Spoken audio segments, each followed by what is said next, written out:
something that started out so well, how did it turn south so quick? Turn the ball over, discipline, taking care of our responsibilities. Players and the coaches, it's all of us. We've got to get better. There's no doubt about it. They came in ready to play. I preached all week about it, telling our kids, listen, these guys are going to come in. They're going to come hard. They're going to come fast. They're going to do it every play, and we didn't match it. So we're not to where we need to be yet. And like the way you ended the first half, were you a little surprised at what happened in the second? Yeah, I was.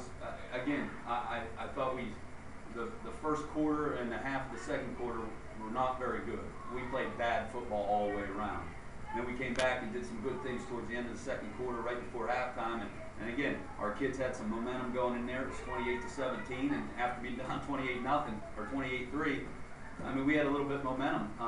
But whenever you fumble 2 kickoffs right in a row and they score 14 points within 2 minutes against a good team, it's going to be tough. The turnovers today just crushed us, and when that happens, we're not a good enough team to overcome turnovers.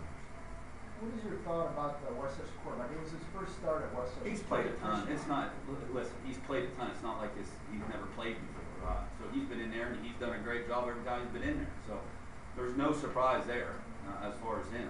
It wasn't him. It was us not doing what we were supposed to do. How's Benny Granado that played in there? Yeah, you know, he got hit there real hard and got the wind knocked out of him, so we'll have to see what happens, see how he is. It was a good sign that he got up. Came out and jumped on top of him in the first half, and then they made a run. Our kids were really excited at halftime. They were, they didn't let that second quarter bother them, and they were ready to come back out the second half. Now, obviously, 2 fumbles and the kickoffs helped a lot, and then we were able to put points on the board pretty well. You got to be happy with the offense and happy with the way Carroll orchestrated things. He's efficient, but he's an efficient quarterback. Yeah, and that's what he does well. He makes the play that needs to be made.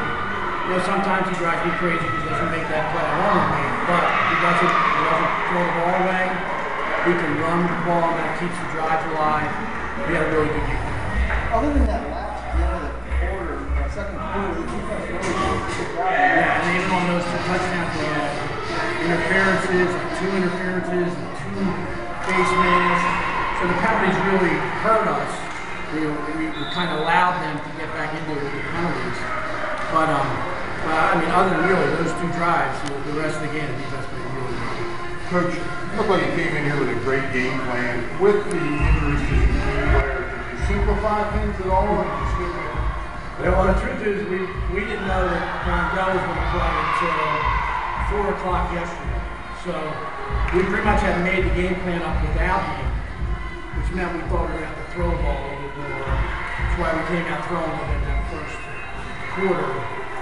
But we thought we had a couple things we could get open in that work for us.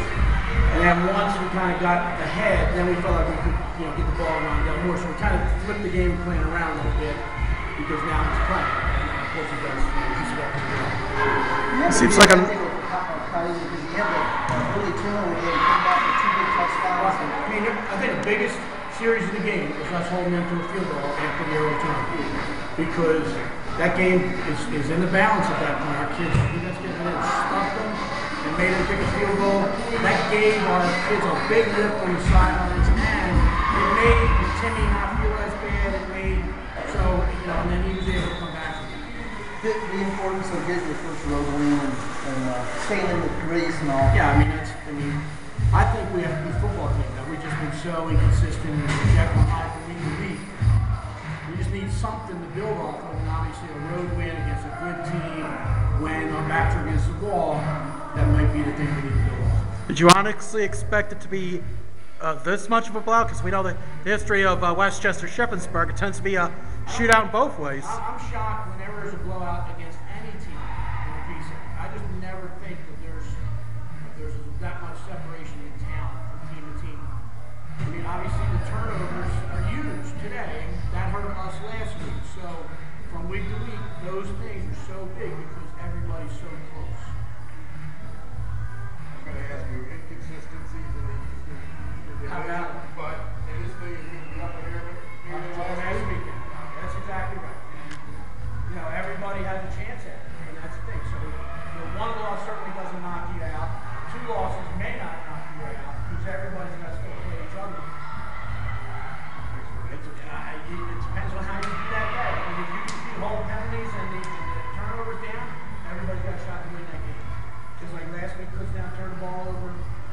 beat them up. This week they turn it all over. We have a good game next time. So that's the way it's all about. Thanks, Coach. Nice seeing you again. Yes. Well, last question, Coach. Mike Pereira's status. I mean, how's he Hopefully progressing? next week. I mean, All right. we're probably not going to rush him back. He's it's a concussion thing. Now he's getting better every day. So hopefully at some point this week we'll be able to start practicing. I mean, it must feel good for the defense to basically rally around him this week after. Hopefully. I mean, they did a good job without him, and they knew they had to step up